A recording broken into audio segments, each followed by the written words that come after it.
সবাইকে আসসালামু আলাইকুম। সবাই আশা করি ভালো আছো, সুস্থ আছো আল্লাহর অসীম রহমতে। সো আজকে আমাদের টপিক কি? আমাদের টপিক হচ্ছে অর্গানিক কেমিস্ট্রি বা জৈব রসায়ন। সো জৈব রসায়ন পড়ার আগে আমি কয়েকটা বেসিক বা বিষয়াবলী একটু আলোচনা করতে যাচ্ছি। সেটা হচ্ছে মেডিকেল ভর্তি পরীক্ষায় জৈব রসায়ন থেকে কোন কোন টপিকগুলো আসলে মোস্টলি ইম্পর্টেন্ট যদি বলি আর কি, একদম ফার্স্ট টু লাস্টের মধ্যে কোন কোন টপিকগুলো একদম মাস্ট দেখে যেতেই হবে। প্রথমে আসো কার্যকরীমূলক। কার্যকরীমূলক সম্পর্কে ভালোভাবে জানতে হবে। কার্যকরীমূলক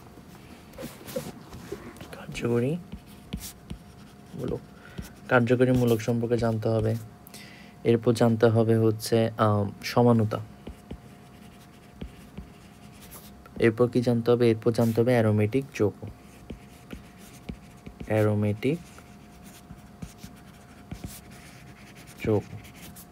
তারপর কি জানতে হবে? তারপর জানতে হবে হচ্ছে বেঞ্জিন আর টলুইন। বেঞ্জিন এবং টলুইন। আসলে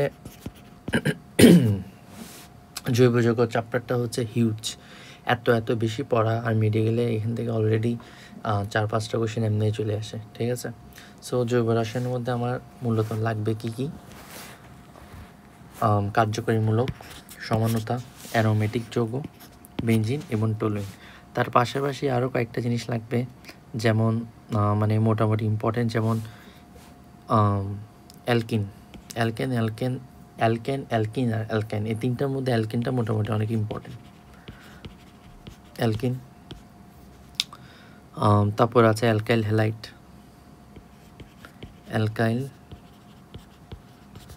হ্যালাইড। ঠিক আছে। এরপরের টপিকে আমরা চলে যাই। এরপর সবচেয়ে মোস্ট আমি মনে করি এই বছর এখান থেকে আসতে পারে, এটা হচ্ছে 3 স্টার অ্যালকোহল। এই অ্যালকোহল টপিকটা অনেক বেশি ইম্পর্টেন্ট। ঠিক আছে। অ্যালকোহলের যে টপিকটা ওটা আসলে অনেক বেশি ইম্পর্টেন্ট। ঠিক আছে।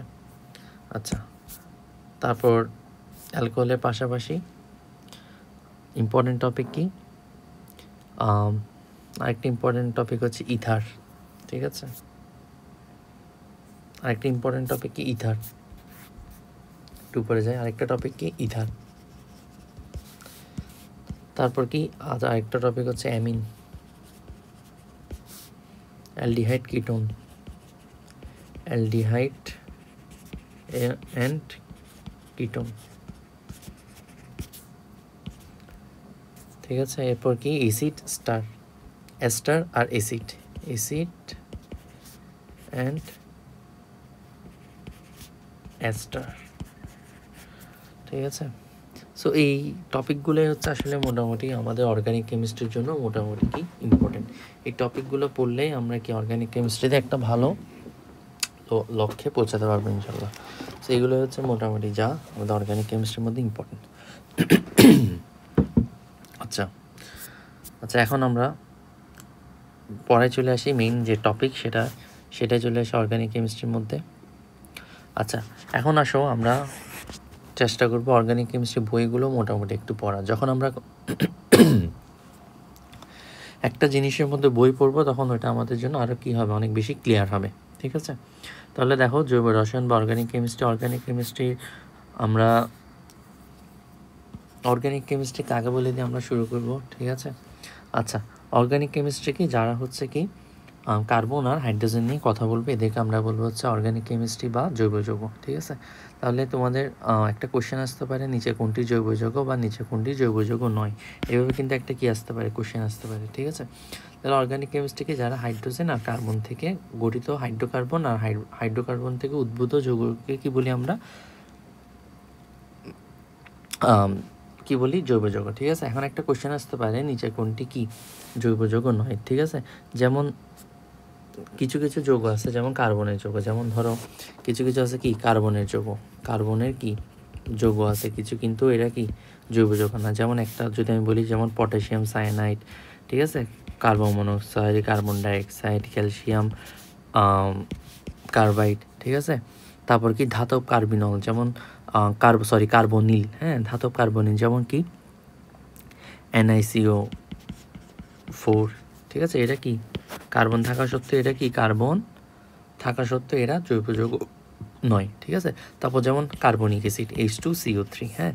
তার পাশাপাশি হচ্ছে কি চুনাপাথর ক্যালসিয়াম কার্বনেট, এরা কার্বনিক অ্যাসিড কার্বনিক অ্যাসিড এবং তার লবণ, ঠিক আছে। কার্বনিক অ্যাসিড আর তার লবণ হচ্ছে ক্যালসিয়াম কার্বনেট, ঠিক আছে। এটাকে বলা হয় কি চুনাপাথর। এই চুনাপাথর কার্বনিক অ্যাসিড এগুলো কি জৈব যৌগ নয়, এটা একটু মাথায় রাখতে হবে, ঠিক আছে। তাহলে নিচে এখান থেকে একটা কোশ্চেন আসতে পারে কি নিচের কোনটি জৈব যৌগ বা জৈব যৌগ নয়। সামনে চলে যায়। এখান থেকে আমরা জাস্ট কয়েকটা জিনিস জানবো যে জৈব যৌগ সম্পর্কে ফার্স্ট ধারণা কি দিছিল, অর্থাৎ তোমার বার্জেলিয়াস কি দিছিল, জৈব যৌগের নামের প্রবর্তক। বার্জেলিয়াস যে বিজ্ঞানীটা থাকে, এই যে বার্জেলিয়াস, উনি কি দিছিল জৈব যৌগের নামকরণ, ঠিক আছে। নামকরণ কে দিছিল। অনেকে কি করে যদি কোশ্চেন আসে নিচে কে জৈব যৌগের নামকরণ করছিল, আনসার হবে কে বার্জেলিয়াস। আনসার কি হবে বার্জেলিয়াস। অনেকে আনসার কি দিয়ে দেয় বোলার, বিজ্ঞানী বোলারের নাম দিয়ে দেয়, যিনি হচ্ছে কি জৈব রসায়নের জনক। একজন হচ্ছে কি জৈব রসায়নের জনক, আরেকজন হচ্ছে নামকরণ করছে, কে করছে বার্জেলিয়াস, ঠিক আছে। আচ্ছা, যদি তোমাদের মধ্যে কোনো কোশ্চেন আসে যে who is the father of chemistry, কেমিস্ট্রির জনক কে, যদি কেউ কোশ্চেন করে কেমিস্ট্রির জনক কে, আনসার কি এনিওয়ান? আচ্ছা, কেমিস্ট্রির জনক হচ্ছে কে, কেমিস্ট্রির জনক হচ্ছে ল্যাভোইশিয়া। ল্যাভোইশিয়ার নাম শুনছো আশা করি। ল্যাভোইশিয়া হচ্ছে আসলে কেমিস্ট্রির জনক। ল্যাভোইশিয়া হচ্ছে কি কেমিস্ট্রির জনক। তাহলে যদি বলা হয় জৈব যৌগের জনককে, জৈব যৌগের জনক হচ্ছে ফ্রেডরিক বোলার, আর জৈব যৌগের নামকরণ কে করছে বিজ্ঞানী বার্জেলিয়াস। আমাদের এর মধ্যে কেমন কিছু লাগবে না, একটা জিনিস লাগবে, যেহেতু জৈব যৌগ নিয়ে আমরা পড়তেছি, সেটা হচ্ছে জৈব যৌগ কী কী নিয়ে মানে কীভাবে আবিষ্কার করা হয়েছে, ঠিক আছে। জৈব যৌগ আবিষ্কার করা হয়েছে ইউরিয়ার মাধ্যমে। কিসের মাধ্যমে? ইউরিয়ার মাধ্যমে। আচ্ছা, এখন দেখো ইউরিয়াটা কিভাবে আসলে আবিষ্কার করা হয়েছিল। বার্জেলিয়াস বলছিল হচ্ছে পরীক্ষাগারে ইউরিয়া তৈরি সম্ভব না, কিন্তু বিজ্ঞানী বলে দেখে কি পরীক্ষাগারে কি ইউরিয়া তৈরি করা সম্ভব। কিন্তু কী কী নিছিল দেখো, অজৈব অ্যামোনিয়াম ক্লোরাইড। যেহেতু অ্যামোনিয়াম ক্লোরাইড NH4Cl, এখানে কোনো জৈব যৌগের লক্ষণ নেই, ওই জন্য এটা অজৈব অ্যামোনিয়াম ক্লোরাইডের সাথে যখন আমরা লেড সায়ানাইড দিব, লেড সায়ানাইডের সংকেত কি অনেকে কী করে লেড সায়ানাইড এইভাবে দিয়ে দাও, ঠিক আছে। এটা কিন্তু ভুল। লেড সায়ানাইড কী হবে PbCnO2, ঠিক আছে। CnO2, এটাকে কি বলা হয় লেড সায়ানাইড। একটু কেটে দিই, কি বলা হয় লেড সায়ানাইড, ঠিক আছে। আচ্ছা, লেড সায়ানাইড, আচ্ছা, এটাকে কি বলা হয় লেড সায়ানাইড, ওকে। আচ্ছা, তাহলে অ্যামোনিয়াম ক্লোরাইডের সাথে যখন আমরা লেড সায়ানাইডের কি দিব, এই যে অ্যামোনিয়াম ক্লোরাইডের সাথে যখন লেড সায়ানাইডের বিক্রিয়া দিব, তখন কি তৈরি হবে অ্যামোনিয়াম সায়ানাইড। এই অ্যামোনিয়াম সায়ানাইডটা পুনর্বিন্যাস বিক্রিয়ার মাধ্যমে ইউরিয়া বা জৈব যৌগ তৈরি করবে। তার মানে তোমাদের যদি একটা কোশ্চেন আসে যে আয়নিক যৌগ বা আয়নিক কম্পাউন্ড থেকে একটা কোভালেন্ট কম্পাউন্ড আমরা তৈরি করতে যাচ্ছি, সেক্ষেত্রে কোন বিক্রিয়াটা কাজে দেবে, সেটা হচ্ছে পুনর্বিন্যাস বিক্রিয়া। এটা একটা ইম্পর্টেন্ট MCQ, ঠিক আছে। অ্যামোনিয়াম সায়ানাইড থেকে ইউরিয়া তৈরি হওয়ার কোন বিক্রিয়া কাজ করছে, পুনর্বিন্যাস বিক্রিয়া। কে ঘটাইছে? বিজ্ঞানী বোলার, ফ্রেডরিক বোলার, ঠিক আছে। ফ্রেডরিক কি বোলার, মনে থাকবে আশা করি, ঠিক আছে। তাহলে গেল। আচ্ছা আচ্ছা, এখানে একটা জিনিস আমি একটু ক্লিয়ার করে দিই, কয়েকটা বিষয় একটু ক্লিয়ার করে দিই। সেটা হচ্ছে যেমন জনক, হ্যাঁ, যদি বলা হয় রসায়নের জনককে, আচ্ছা যদি বলা হয় রসায়নের জনককে, হু ইজ দ্য ফাদার, রসায়নের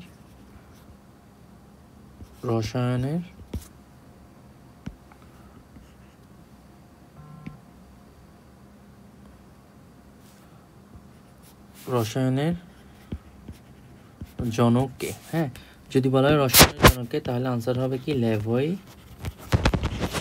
ঠিক আছে। রসায়নের জনক যদি বলা হয়, আনসার কী হবে ল্যাভোইশিয়া। ঠিক সেমভাবে একটা যদি আধুনিক কথাটা যদি থাকে, কি থাকে আধুনিক রসায়নের জনককে যদি থাকে, তখন আনসার কী হবে? আনসার হবে হচ্ছে জন ডাল্টন। নাম কি? John Dalton. এগুলো কিন্তু একটু মাথায় রাখতে হবে।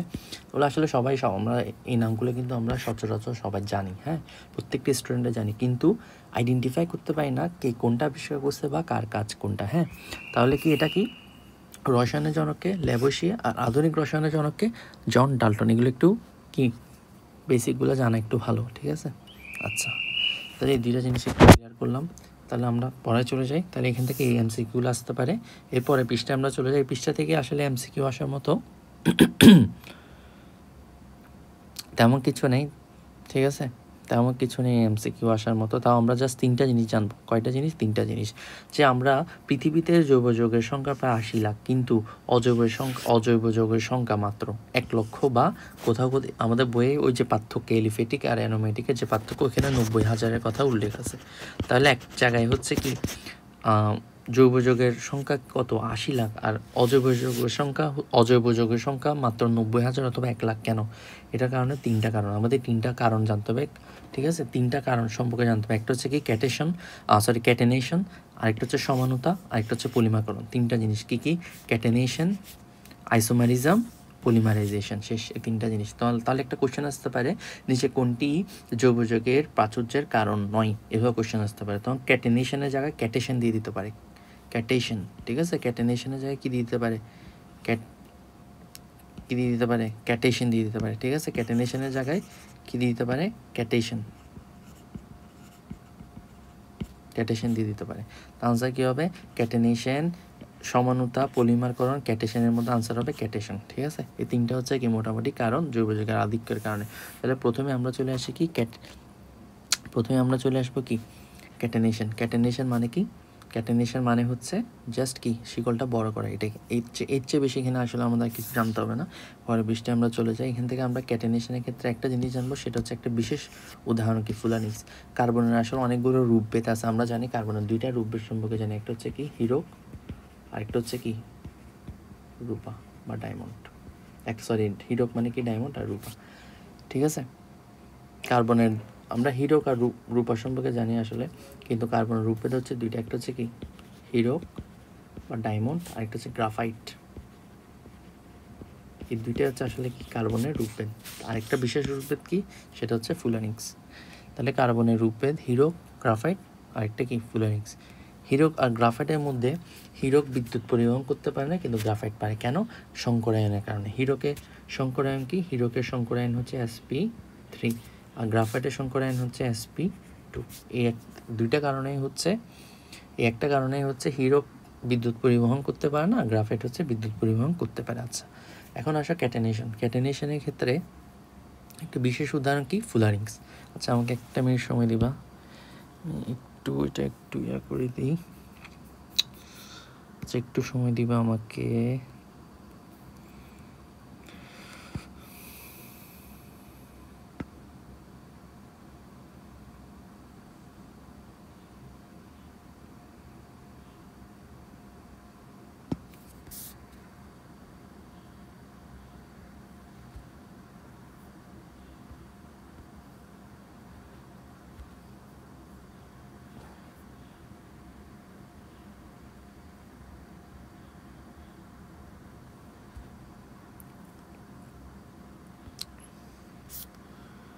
একটু সময় দিবা।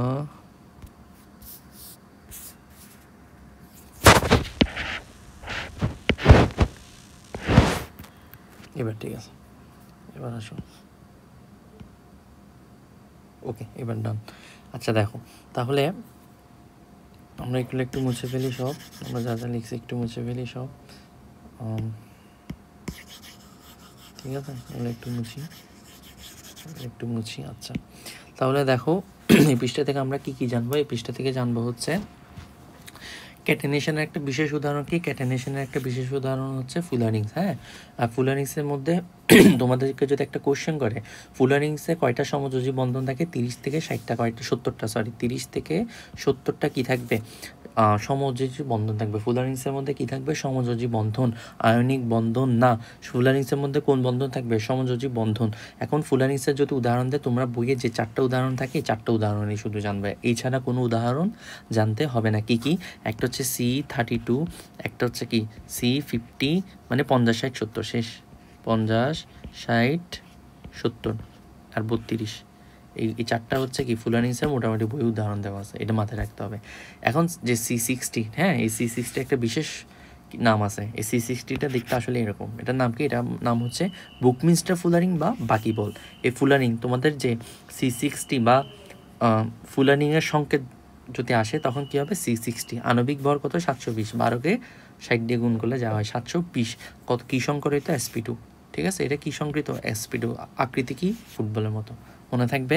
তার মানে এখান থেকে 5টা জিনিস জানবো। একটা হচ্ছে কি বিশেষ উদাহরণ কি ফুলারিংস, ক্যাটেনেশনের বিশেষ উদাহরণ ফুলারিংস। কয়টা কার্বন থাকবে সমযোজী বন্ধনে 30 থেকে 70টা। এর মধ্যে কয়েকটা রূপভেদের নাম কি C32, C50, C60, C70। হ্যাঁ, এই C60 একটা বিশেষ বৈশিষ্ট্য আছে, এটাকে বলা হয় কি বাকিবল বা বুকমিনস্টার ফুলারিং, এটা আবিষ্কারকের নাম অনুযায়ী। শেষ। আর এটা আণবিক ভর কত 720। শেষ। আমরা সামনের জায়গায় এখন ক্যাটেনেশনের মূল কারণের দিকে আমরা আসলে মূল কারণ কি কি এটা আসবে না, আমাদের লাগবে এখানে কয়েকটা জিনিস, যে সফলতার মূল কারণ কি। হ্যাঁ, সফলতার মূল কারণ হচ্ছে কি বন্ধন শক্তির উচ্চমান। নাম কি বন্ধন শক্তির উচ্চমান কত 347 কিলোজুল। দেখো 3 + 4 = 7, 347 কিলোজুল পার মোল। এটা কি, এটা হচ্ছে আমার কার্বন এই দেখো সি বন্ধনের কি বন্ধন শক্তির উচ্চ মান, এটাকে আমরা বলবো কি সিসি, 347 কিলোজুল পার মোল। আর যদি বলা হয় এন কি বলা হয় এন তখন হবে কত 163 কিলোজুল পার মোল, কিলোজুল পার মোল। মনে থাকবে আশা করি। হ্যাঁ, মনে থাকবে আশা করি।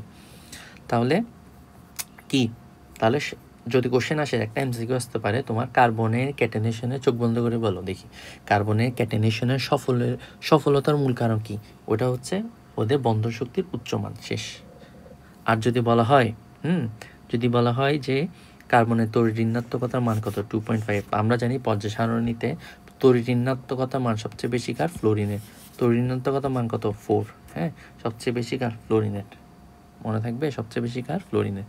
আর সবচেয়ে কম কার, আর সবচেয়ে কম হচ্ছে লিথিয়ামের, মোটামুটি সবচেয়ে কম কার লিথিয়ামের কত 1, ফ্লোরিনের 5। লিথিয়ামের কত 1, ফ্লোরিনের 5। এখন আমরা 4 আর 1 যোগ করলে কত হয় 5, এই 5কে 2 দিয়ে ভাগ করলে কত হয় 2.5। আর এই 2.5ই হচ্ছে কার কার্বনের তড়িৎ-ঋণাত্মকতার মান, মনে থাকবে। আচ্ছা, তাহলে আরেকটা কোশ্চেন হচ্ছে সবচেয়ে কার্যকরী সত্য কোনটা ক্যাটেনেশনের। তাহলে আমরা 2টা এমসিকিউ পাইছি। ফার্স্ট হচ্ছে কি কার্বন ক্যাটেনেশনের সফলতার মূল কারণ কি বন্ধন শক্তির উচ্চমান। সেকেন্ড যে সত্য বা সবচেয়ে কার্যকরী সত্য কি কার্বনের ক্ষুদ্র পারমাণবিক ব্যাসার্ধ কত, কার্বনের ক্ষুদ্রতম পারমাণবিক ব্যাসার্ধ কত 0.077 ন্যানোমিটার।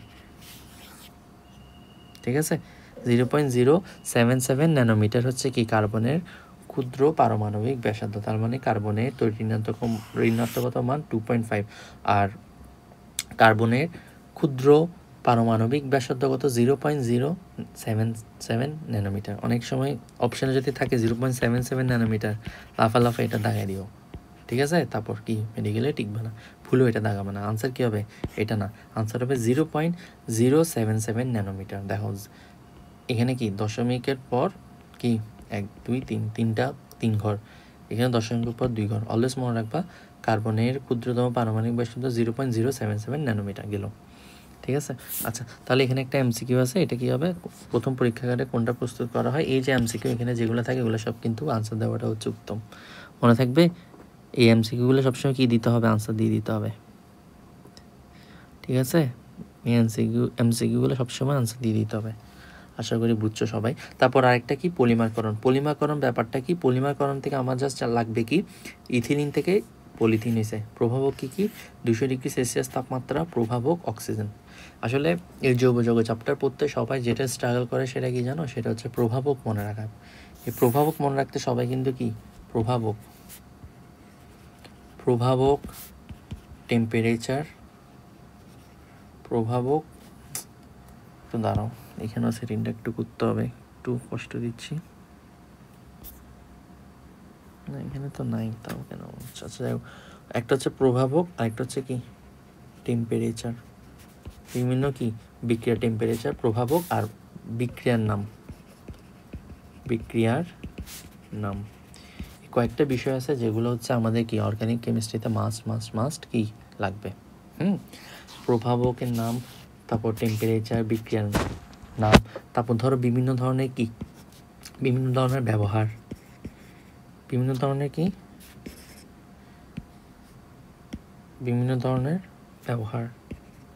এই যে ব্যবহার বা বিভিন্ন ধরনের ব্যবহার, এই কয়েকটা জিনিস আসলে মানে কি ঘুরে ফিরে বারবার লাগবেই। ফার্স্টেরটা কি প্রভাবক, টেম্পারেচার, বিক্রিয়ার নাম, ব্যবহার, এই কয়েকটা জিনিস আমাদের বারবার পড়া উচিত।